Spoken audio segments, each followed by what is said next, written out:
एक ब्रेकिंग बातमी बघूयात। कल्याण आणि कसाराच्या दरम्यान मध्य रेल्वेची वाहतूक ही विस्कळीत झालेली आहे। टिटवाळा आंबिवली या रेल्वे स्थानकांच्या दरम्यान सिग्नल यंत्रणेमध्ये काहीसा बिघाड झालाय। त्यामुळे लोकल सध्या खोळंबलेली आहे आणि मध्य रेल्वेवरच्या प्रवाशांना या लोकलच्या खोळंब्याचा मनस्ताप सहन करावा लागतोय। सुरेश काटे आमचे प्रतिनिधी आपल्याला माहिती देतील। सुरेश, काय नेमकं कारण आहे मध्य रेल्वेची वाहतूक विस्कळीत झाली आहे? यामिनी कल्याण कसारा दरम्यान तिसऱ्या आणि चौथ्या लाईनचं काम सुरू आहे आणि त्या लाईनचं काम सुरू असताना सिग्नल वायर जे आहे ते तुटल्यामुळे टिटवाळा आणि आंबिवली दरम्यान जो आहे तो सिग्नल यंत्रणेमध्ये बिघाड झाल्याची माहिती मिळाली आहे। त्यामुळे अनेक लोकल ज्या आहेत त्या थांबलेल्या आहेत।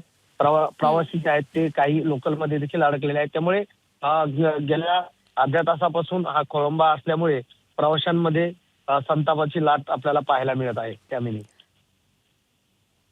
धन्यवाद सुरेश माहितीसाठी।